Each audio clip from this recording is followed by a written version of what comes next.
Di antara nilai-nilai yang bisa kita ambil dari puasa,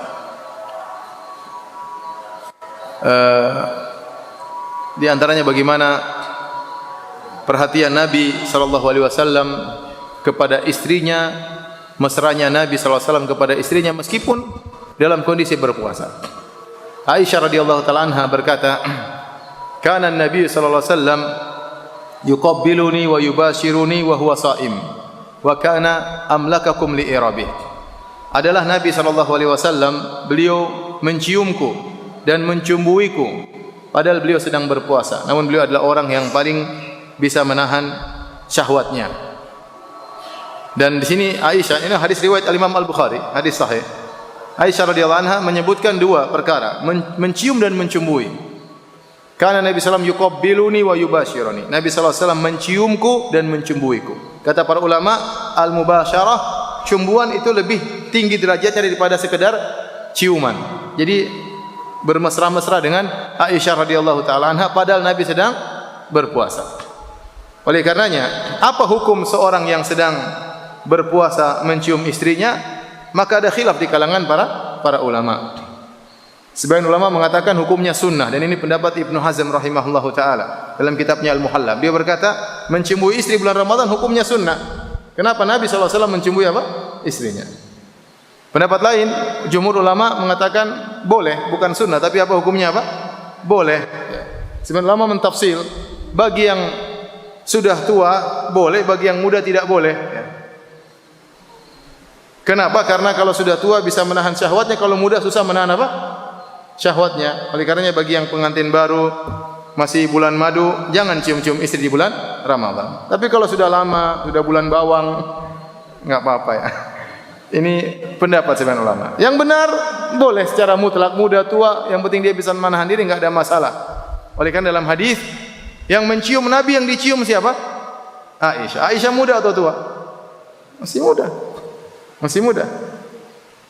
Kata Aisyah radhiyallahu taala anha, Nabi sallallahu alaihi wasallam, ya ahwan Nabi sallallahu alaihi wasallam yuqabbiluni. Nabi sallallahu alaihi wasallam turun hendak menciumku. Faqultu, aku berkata, inni shaimah. Ya Rasulullah, saya sedang puasa. Kata Nabi sallallahu alaihi wasallam, wa ana shaim, saya juga puasa. Apa masalahnya? Dan Nabi pun mencium siapa? Aisyah radhiyallahu taala anha. Demikian juga ada seorang sahabat junior namanya Umar ya bin Abi Salamah. Itu anak angkatnya Nabi SAW. Waktu Nabi menikah dengan Ummu Salamah punya anak angkat, di antaranya Umar. Maka Umar bertanya kepada Nabi, ya Rasulullah, apakah seorang yang berpuasa boleh mencium tatkala sedang berpuasa? Kata Nabi SAW, sal hadhihi, tanyalah wanita ini, tanyalah ibumu, tanyalah istriku, ibumu, Ummu Salamah. Maka Ummu Salamah bercerita, Nabi kana yaf'alu dzalik. Nabi SAW mencium istrinya padahal dia sedang apa? Berpuasa. Ini faedah ya ikhwan, ya. Nabi di bulan Ramadan meskipun sedang beribadah tidak meninggalkan kemesraan terhadap istrinya. Bahkan tatkala sedang i'tikaf dalam Sahih Bukhari, Nabi sallallahu alaihi wasallam sedang i'tikaf, tahu-tahu dijenguk oleh istrinya Safiyah bintu Huyai bin Akhtab. Datang Safiyah masuk ke masjid di malam hari. Nabi mungkin sedang baca Quran, mungkin sedang bermunajat, berhenti. Nabi ketemu istrinya, ngobrol sama istrinya. Bayangkan, Nabi sedang i'tikaf, istrinya datang, Nabi ngobrol sama istrinya. Setelah Nabi ngobrol, Sofia ingin pergi, kata Nabi, tunggu sebentar, saya antar kamu.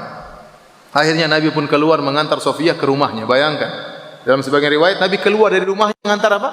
Sofia, karena rumah Sofia dekat Masjid Nabawi. Darurat, keluar dari masjid dalam rangka mengantar istrinya di malam hari. Maksud saya, Nabi sedang i'tikaf, ya, tetap kalau ada istrinya ada keperluan, Nabi ngobrol sama istrinya. Makanya Nabi sallallahu alaihi wasallam sedang i'tikaf, terkadang dia sisir rambutnya, dia masukkan kepalanya di rumahnya, maka Aisyah pun menyisir apa? Rambutnya. Nabi bisa sisir sendiri, tapi tetap Nabi menjaga kemesraan dengan apa? Istrinya. Maka Nabi mengeluarkan kepalanya, disisir oleh siapa? Aisyah radhiyallahu taala anha. Dan itu kebiasaan Nabi sallallahu alaihi wasallam. Dalam satu hadis juga Nabi sallallahu alaihi wasallam, waktu Aisyah dalam kondisi haid, maka Nabi SAW meletakkan kepalanya di paha Aisyah, kemudian Nabi baca Al-Quran. Nabi baca Al-Quran. Ya akhi, tidak seperti sebagian orang lagi baca Quran, istrinya datang, saya lagi baca Quran, ganggu sana. Lagi puasa mungkin istrinya peluk dia, lagi puasa ini kamu tuh gimana? Nabi SAW ya akhi subhanallah sedang puasa tetap bisa mesra kepada istrinya. Apalagi tidak puasa. Ini sedang baca Quran bisa mesra sama istrinya, sedang i'tikaf pada waktu ngobrol sama istrinya. Sedang puasa bisa mencium istrinya. Bagaimana perhatian Nabi terhadap apa? Istrinya. Ini pelajaran penting bahwasanya perhatian terhadap istri itu perkara yang harus kita punya porsi khusus. Jangankan di luar Ramadan, dalam bulan Ramadan Nabi tetap perhatian terhadap istrinya. Antum makanya praktekkan apa yang diperhatikan oleh Nabi. Sekali-sekali antum letakkan kepala antum di paha istri antum, antum baca Quran murojaah. Baca Quran istri dengar. Qul huwallahu ahad, Allahus samad, lam yalid wa lam yulad. Mas kok itu saja suratnya? Ini surat yang Abi sangat suka surat ini. Hafalan enggak ada masalahnya. Oleh karenanya, ya. Sekarang saya takjub lihat apa sosok Nabi sallallahu alaihi wasallam, bagaimana perhatian dia terhadap istrinya luar biasa.